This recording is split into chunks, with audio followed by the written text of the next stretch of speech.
le débriefing des Éphésiens, le podcast de la jeunesse EPC où l'on parle de ce qu'on a compris et de ce qu'on aimerait comprendre.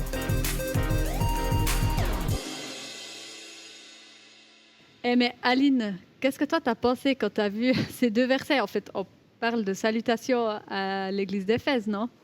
Ouais, Stéphie, je t'avoue que quand j'ai vu qu'on devrait un peu réfléchir sur les deux premiers versets, ces salutations, je me suis dit, mais bon, qu'est-ce qu'on va en dire?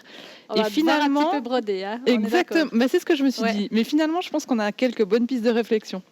Déjà, si on parle un petit coup du contexte, cette ville d'Éphèse, d'accord, qui était quand même une ville assez importante à l'époque de l'Empire romain.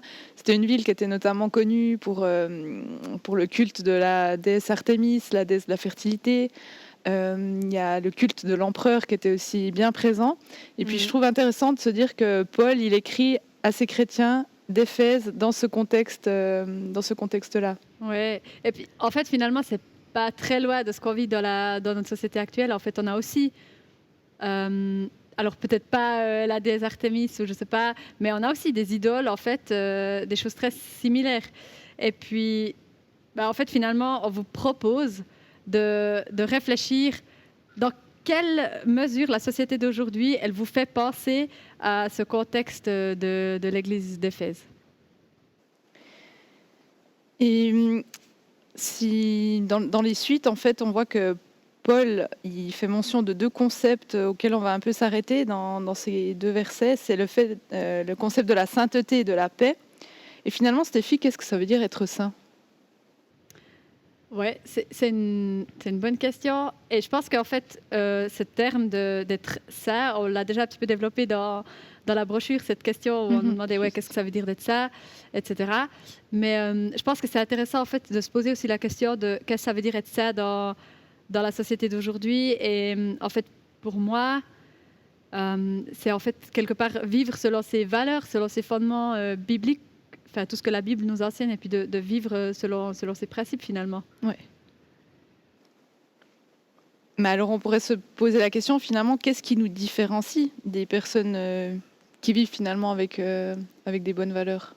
Oui, franchement, c'est vrai, ouais. Parce que, je ne sais pas si toi, tu as déjà eu ça, mais il y a quand même plein de gens autour de nous qui vivent selon des bonnes valeurs, finalement, des bons principes. Ouais, je me suis déjà fait cette réflexion, comme tu dis.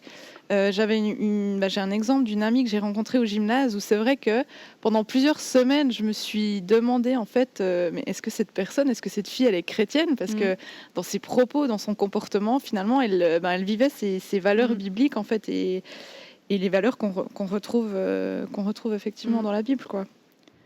Donc là aussi, on vous propose dans vos petits groupes de parler de ça, en fait. Vous avez sûrement aussi, justement, des exemples de gens autour de vous qui vivent selon des bons principes, mais en fait, il y a quand même quelque chose qui nous différencie encore de ces gens-là. Alors, creusez un petit peu là autour, essayez de réfléchir qu'est-ce qui, en tant que chrétien, nous différencie de gens qui veulent juste, entre guillemets, vivre selon des bons principes. Et je pense qu'il y a quand même encore une notion que Dieu veut nous amener en plus que juste un peu ses bonnes œuvres, ou je ne sais pas comment toi tu expliquerais ça.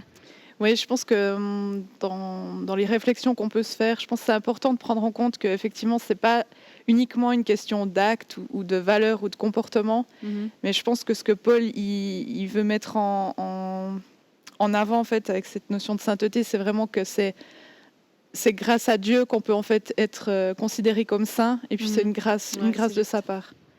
Ouais.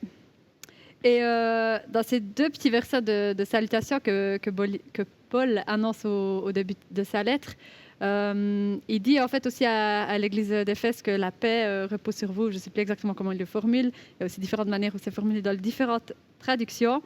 Mais cette notion de paix, cette paix de Dieu, en fait, c'est cette paix qui devrait être une mesure, qui devrait être le fondement pour nous dans nos relations avec les gens autour de nous, de vivre cette même paix en fait avec les gens autour de nous.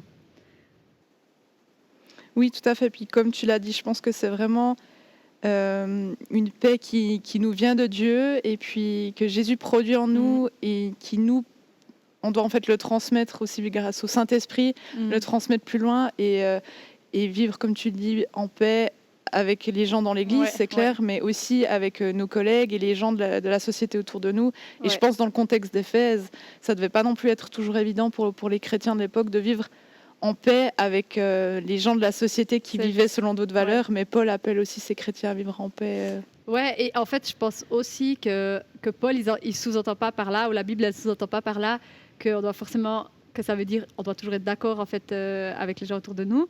Et je pense même, enfin, pas être d'accord dans le sens, on peut être plusieurs chrétiens ensemble et avoir des avis différents sur certains points. Et je pense que ça ne nous empêche pas de vivre en paix. Et en fait, pour terminer, c'est vraiment la dernière chose qu'on aimerait vous donner comme piste de réflexion, de réfléchir un petit peu autour de cette question de qu'est-ce que ça veut dire que de vivre en paix avec les gens autour de nous dans la société, donc avec des gens peut-être non chrétiens, mais aussi entre nous, à l'Église, en fait, qu'est-ce que ça veut dire vivre en paix malgré nos différends, malgré nos points de vue qui ne sont peut-être pas les mêmes. Donc voilà pour les questions qu'on aimerait vous donner. Donc prenez du temps pour discuter autour de ces questions ensemble dans vos petits groupes. N'hésitez pas à être personnel aussi dans les réponses que vous donnez. Et puis on vous souhaite beaucoup de plaisir à répondre à ces questions.